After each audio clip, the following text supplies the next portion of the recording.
يا رب عظمت ذنوبي كثرة فلقد علمت بأن عفوك أعظم. أدعوك ربي كما أمرت تضرعا، فإن رددت يدي فمن ذا يرحم.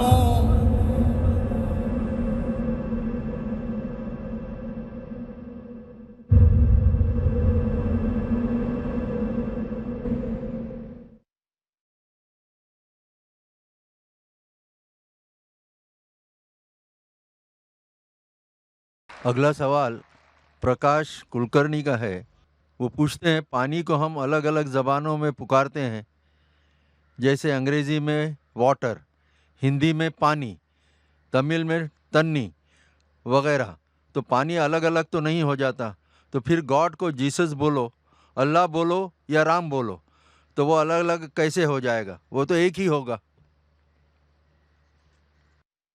سوال ہے بھائی صاحب کا کہ پانی کو مختلف ناموں سے پکار سکتے ہیں.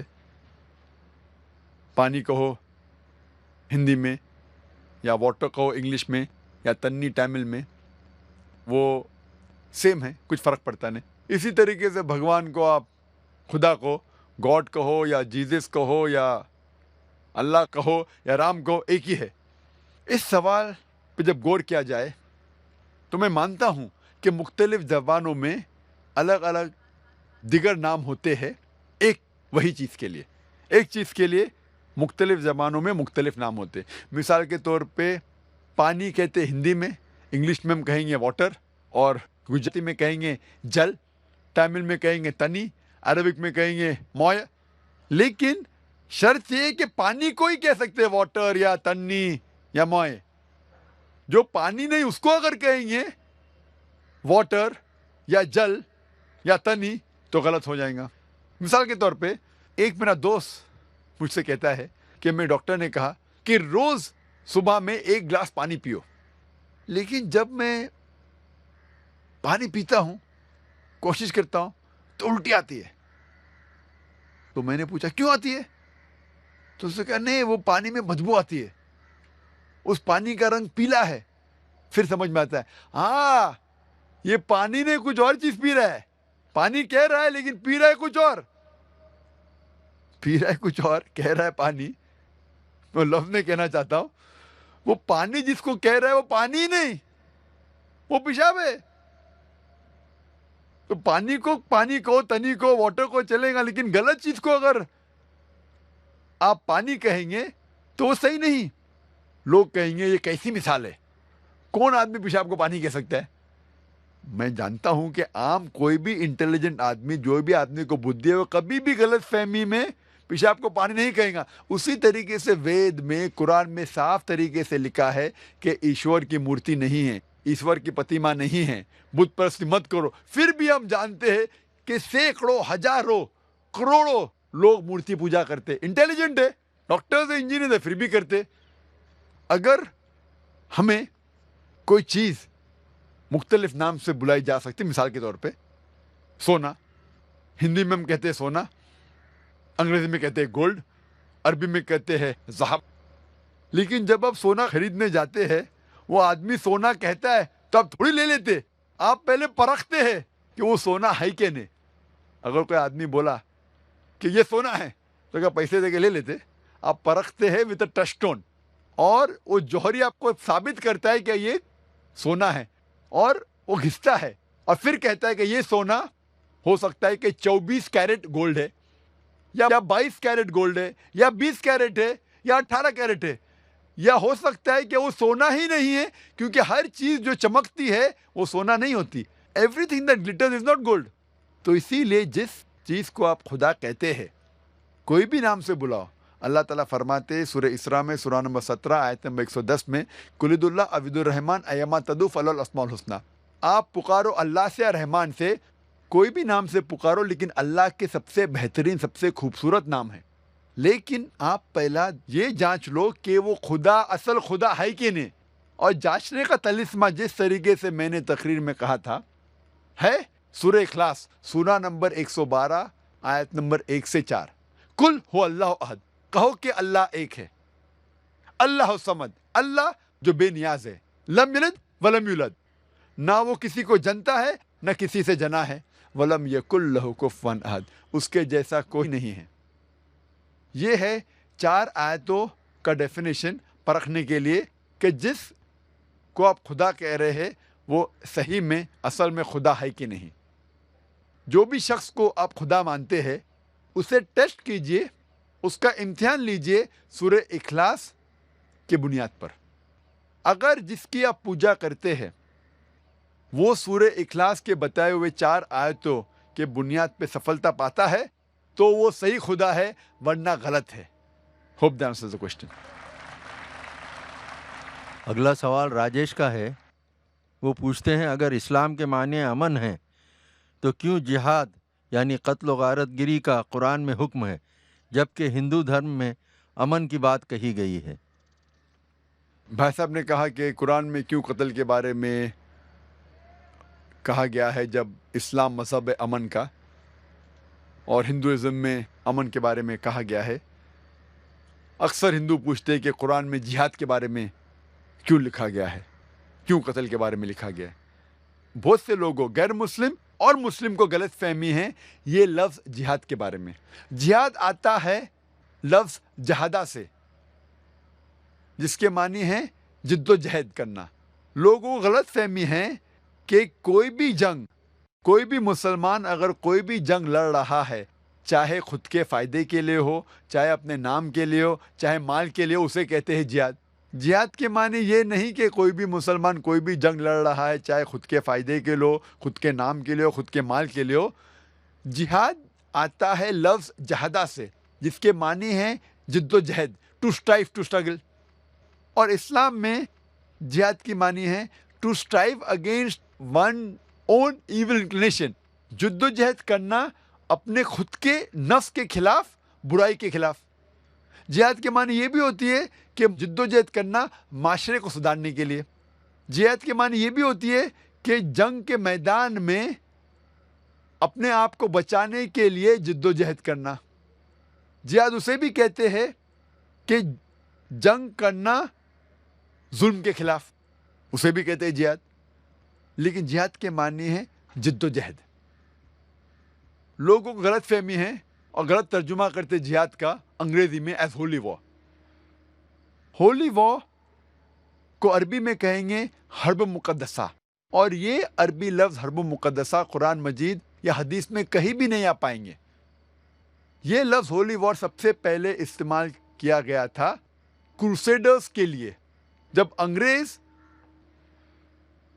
اپنا دین، اپنا مذہب پھیلا رہے تھے تلوار کے بل پر اور ہزاروں لوگ کا قتل کیا. اس ٹائم کہتے تھے ہولی وار. آج کی تاریخ میں یہ لفظ استعمال ہو رہا ہے مسلمان کے لیے، جو بالکل غلط ہے. اور جب ہم پڑھتے ہیں دیگر مذاہب کی کتابوں کے بارے میں، لوگ غلط حوالہ دیتے ہیں قرآن مجید کا اور لوگوں کو غلط فہمی میں ڈال دیتے ہیں. کئی کرٹکس انکلوڈنگ ارون شوری اس بھارت کے ہے، انہوں نے بھی کتاب لکھی ورلڈ آف فتواز، اور ایک آیت کو ہمیشہ کوٹ کرتے سورہ توبہ سورہ نمبر 9 آیت نمبر 5. اور وہ کہتے ہیں کافی کرٹکس ارون شوری بھی کہ قرآن میں لکھا ہوا ہے سورہ توبہ سورہ نمبر 9 آیت نمبر 5 میں کہ جہاں بھی آپ کافر کو پائیں گے ان کا قتل کرو. اور ان کا کہنا ہے بریکٹ میں وہ کہتے ایز دو ہندو لوگ، جہاں بھی آپ کافر کو پائیں گے، جہاں بھی ہندو کو پائیں گے آپ قتل کرو. قرآن میں لکھا ہے. جب آپ قرآن شریف کھولتے ہیں اور پڑھتے ہیں سورہ توبہ سورہ نمبر 9 آیت نمبر 5، اس میں لکھا ہوا ہے جہاں بھی آپ کافر کو پائیں گے ان کا قتل کرو، لکھا ہے. لیکن وہ آؤٹ آف کانٹیکس ہے. کانٹیکس کے لیے ہمیں جانا چاہیے ورس نمبر 1 آن ورڈ سے. سورہ توبہ سورہ نمبر 9 میں آیت نمبر 1 سے ہم پڑھتے، اس میں پتہ لگتا ہے کیا ایک معاہدہ تھا، ایک پیس ٹریٹی تھی مسلمان اور مکہ کے مشرکوں کے بیچ. اور یہ پیس ٹریٹی ایک طرفہ مکہ کے مشرکوں نے توڑا تھا. اللہ تعالیٰ فرماتے ہیں آیت نمبر 5 میں، اگر آپ اپنے آپ کو نہیں سدھاریں گے 4 مہینے میں تو اعلان جنگ. اور جنگ کی حالت میں اللہ تعالیٰ فرماتے ہیں مسلمانوں سے، جب آپ کے دشمن آئیں گے، جو لوگ حق کو چھٹلاتے ہیں، کافر لوگ آئیں گے، تو آپ ڈرو مت، ان سے لڑو، ان کا قتل کرو. یہ آیت میدان جنگ کے بارے میں ہے. آج کی تاریخ میں کوئی بھی آرمی جنرل اپنے سپاہی کی ہمت افزائی کے لیے کہیں گا کہ لڑو، دشمن کا قتل کرو. وہ نہیں کہیں گا کہ بھاگ جاؤ، وہ یہ نہیں کہیں گا کہ جھگڑا مت کرو، قتل مت کرو اور مر جاؤ. یہ ہے out of context. In context میں اللہ تعالیٰ مسلمانوں سے کہہ رہے میدان جنگ میں کہ ڈرو مت، جھگڑا کرو. اور ارون شوری اپنی کتاب ورلڈ آف فتویٰ میں آیت نمبر 5 سے جم مارتا ہے آیت نمبر 7 پر. کیوں؟ آیت نمبر 6 میں اس کے بیماری کا جواب ہے. آیت نمبر 6 میں اللہ تعالیٰ فرماتے اس کے بعد، لیکن اگر کافر، اگر مشرک امن چاہتا ہے اسے دے دو. امن چاہتا ہے تو اسے اللہ کا کلام سننے دو اور حفاظت کے ساتھ ایک محفوظ جگہ تک پہنچاؤ.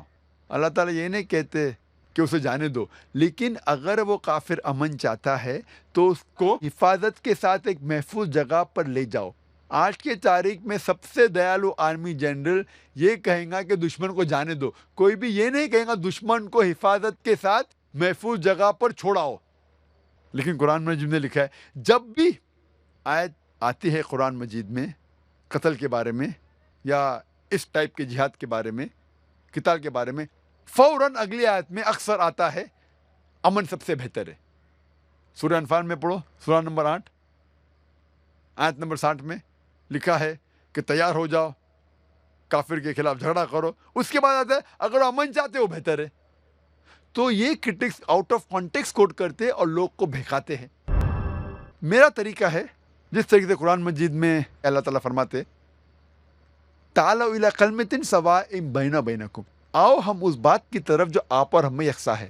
میں ہندوؤں سے کہتا ہوں کہ آپ جب مہابھارت پڑھیں گے، مہابھارت میں کئی منترز ہے جھگڑنے کے بارے میں، لڑنے کے بارے میں، قتال کے بارے میں، قتل کے بارے میں.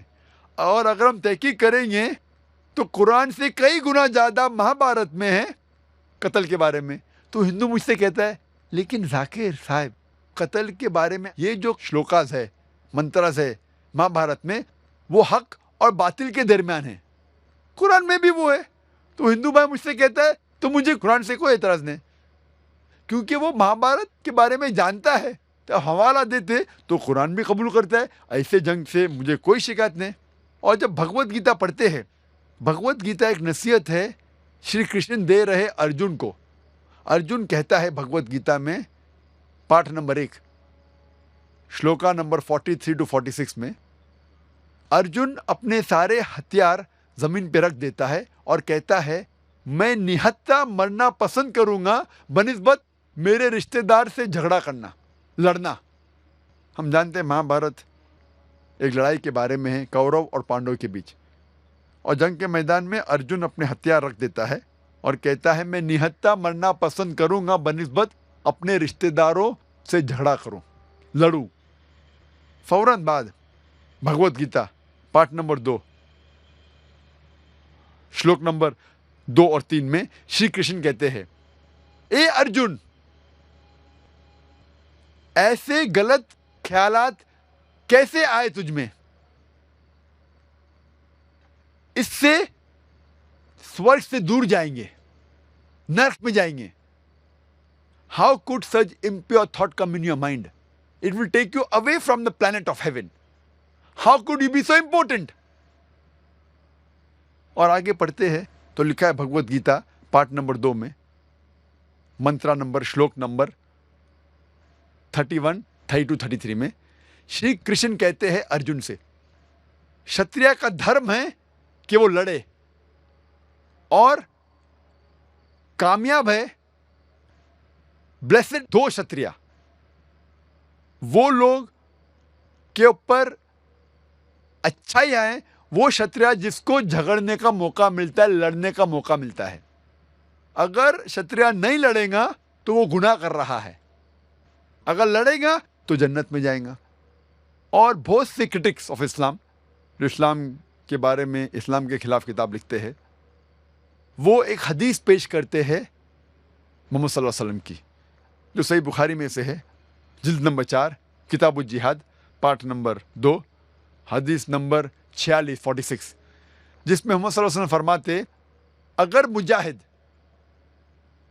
جنگ کے میدان میں اس کا قتل ہو جاتا ہے تو جنت جائیں گا، اگر زندہ واپس لوٹتا ہے تو اسے اس دنیا کا مال ملے گا۔ بہت سے غیر مسلمان اس حدیث کا اعتراض کرتے، کیسا دھرم ہے یہ اسلام، کیسا مذہب ہے جس میں لکھا ہے کہ اگر آپ جنگ کے میدان میں جائیں گے اور مر جائیں گے تو آپ کو جنت ملیں گی، سورگ ملیں گی، واپس آئیں گے تو آپ کو دولت ملتی ہے۔ جب ہم بھگوت گیتا پڑھتے، بھگوت گیتا پارٹ نمبر 2 شلوک نمبر 37 میں لکھا ہے، شری کرشن کہتے ہیں ارجن سے، اے ارجن اٹھو اور لڑو، اگر جنگ کے میدان میں تمہارا قتل ہوگا تو آپ سورگ میں جائیں گے، اگر زندہ واپس آئیں گے تو اس دنیا کی دولت ملیں گی۔ ہو بہو جو صحیح بخاری میں محمد صلی اللہ علیہ وسلم کہتے ہیں وہی شری کرشن ارجن سے کہتے ہیں۔ میں یہ سوچتا ہوں کہ کیسے یہ کرٹکس آف اسلام میں یہ ارون شوری خود کی کتاب نہیں پڑھا، نہ بھگوت گیتا نہ مہابھارت، اور قرآن کے بارے میں خلاف لکھنے لگا۔ افسوس کی بات ہے، خود کی کتاب پڑھیں گے تو جواب ملے گا۔ تو اسی لیے ہر مذہب میں جب ضرورت ہے کسی کا قتل کرنا غلط ہے۔ قرآن مجید میں ذکر آتا ہے سورہ مائدہ میں سورہ نمبر 5 آیت نمبر 32 میں، اگر کوئی بھی انسان کوئی دوسرے انسان کا قتل کرتا ہے، چاہے وہ مسلم ہو یا غیر مسلم ہو، وہ ایسا ہے کہ ساری انسانیت کا قتل کر رہا ہے، صرف قتل کے بدلے قتل، یا وہ شخص اس زمین پہ فساد پھیلا رہا ہے۔ یہ دو وجہ کے علاوہ کوئی بھی انسان دوسرے انسان کا قتل کر رہا ہے تو وہ ایسا ہے کہ ساری انسانیت کا قتل کر رہا ہے، اور کوئی بھی انسان دوسرے انسان کی زندگی بچاتا ہے تو وہ ساری انسانیت کو بچاتا ہے۔ تو قتل کرنا ایک انوسنٹ آدمی کا حرام ہے، لیکن جب وقت قتل کے بدلے قتل یا جنگ کے میدان میں جہاں ضرورت ہے ظلم کے خلاف لڑنا، تو بھگوت گیتا میں بھی اس کا ذکر ہے، مہابھارت میں بھی، بائبل میں بھی ہے۔ تو اگر ہم کانٹیکسٹ پڑھیں گے تو صحیح علم آپ کو لگ جائے گا اسلام میں کیا کہا گیا ہے جہاد کے بارے میں۔ Hope the answers the question. Paper slip پر آئے ہوئے سوالات کا یہ آخری سوال ہے۔ سندیپ سوال کرتے ہیں کہ کیا ہم سب یہ نہیں جانتے کہ خدا سب کچھ کر سکتا ہے، تو پھر منشیہ کیوں نہیں بن سکتا؟ اکثر لوگ کہتے ہیں کہ خدا سب کچھ کر سکتا ہے، تو سوال ہے وہ منشیہ آدمی کیوں نہیں بن سکتا؟ بحث کے طور پہ اگر مان بھی لیتے اللہ سب کچھ کر سکتا ہے، مانتے ہیں بحث کے طور پہ، تو اللہ منشیہ کیوں نہیں بن سکتا ہے، انسان کیوں نہیں بن سکتا ہے؟ اگر خدا منشیہ بنا، انسان بنا، تو وہ خدا نہیں رہتا ہے۔ کیوں؟ کیونکہ خدا اور منشیہ، خدا اور انسان کی کوالٹی، صفات بالکل الگ ہے۔ خدا کی نہ شروعات ہے لیکن انسان کی شروعات ہے۔ ایک شخص جس کی شروعات ہے اور شروعات نہیں بھی ہے، یہ تو ناممکن ہے۔ اگر God becomes man he ceases to be God, اگر خدا آدمی بن جاتا ہے تو خدا نہیں رہتا ہے، کیونکہ خدا کی شروعات نہیں، آدمی کی شروعات ہے۔ How can you have a god man? ایک شخص جس کی شروعات ہے اور شروعات نہیں بھی ہے، اٹ از میننگ لیس۔ خدا کا انت نہیں ہے، آدمی کا انت ہے۔ اگر آپ کہیں گے کہ ایک شخص ہے جس کا انت نہیں ہے اور انت ہے بھی، اٹ از میننگ لیس، یہ بنا کوئی معنی کے ہے۔ خدا immortal ہے، human being they are mortal. How can you have a person who's mortal and immortal at the same time? It doesn't make sense. خدا کو کھانے کی ضرورت نہیں ہے، انسان کو کھانے کی ضرورت ہے۔ اللہ تعالیٰ فرماتے قرآن شریف میں سورہ انعام میں سورہ نمبر 6 آیت نمبر 14 میں، خدا کو کھانے کی ضرورت نہیں لیکن دوسروں کو کھلاتا ہے۔ اللہ does not require to be fed but he feeds everyone else. انسان کو نیند کی ضرورت ہے، آرام کی ضرورت ہے، خدا کو آرام کی ضرورت نہیں، نیند کی ضرورت نہیں۔ اللہ تعالیٰ فرماتے سورہ بقرہ میں سورہ نمبر 2 آیت الکرسی میں آیت نمبر 255 میں، اللہ سبحانہ و تعالیٰ بے نیاز ہے، نہ ہی انہیں نیند کی ضرورت نہ ہی انہیں آرام کی ضرورت۔ وہ مالک ہے ساری دنیا کا، سارے آسمان اور دنیا کا خالق ہے. تو دونوں مختلف ہے, بوتھ آر ڈفرینٹ. مان بھی لیتے ہیں کہ خدا انسان بنا تو خدا رہتا ہی نہیں, اور جب خدا نہیں رہا تو انسان کو پوچھنے کی کیا ضرورت. آپ اور ہم بھی انسان ہیں, تو کیا فائدہ انسان کو پوچھ کے. اگر ہم اس بحث کو آگے لے کے جاتے کہ خدا سب کچھ کر سکتا ہے, تو اس بحث کو آگے لے کے آتے تو یہ بھی ماننے پڑے گا کہ اللہ جھوٹ بھی بول سکتا ہے, خدا جھوٹ بھی بول سکتا ہے. ہم جانتے ہیں کہ خدا جھوٹ نہیں بولتا. اگر خدا جھوٹ بولا تو خدا نہیں رہتا. وہی انداز سے لوگ یہ بھی کہہ سکتے ہیں کہ خدا ناانصافی کر سکتا.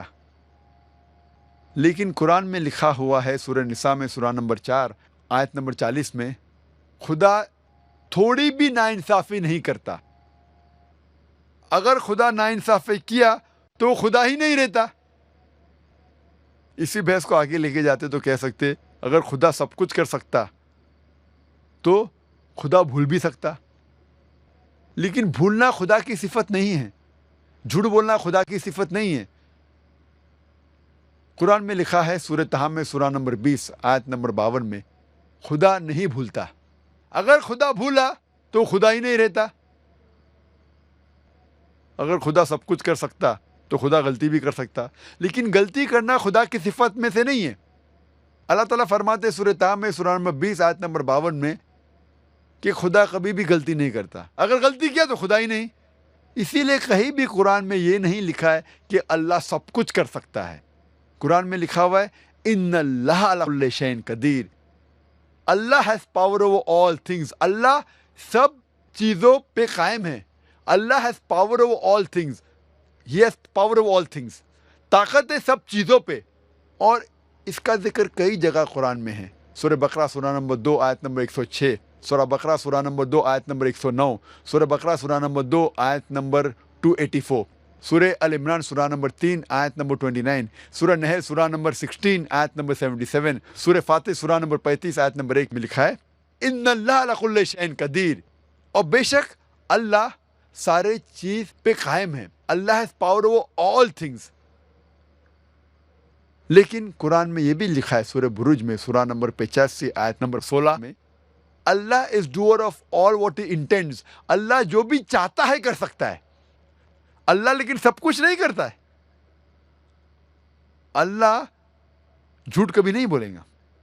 اللہ نہیں چاہتا کہ وہ غلطی کرے. اللہ نہیں چاہتا کہ وہ جھوٹ بولے. اللہ نہیں چاہتا کہ وہ کھانا کھائے. اللہ نہیں چاہتا کہ وہ انسان بنے. تو اسی لیے اللہ سب کچھ نہیں کرتا ہے.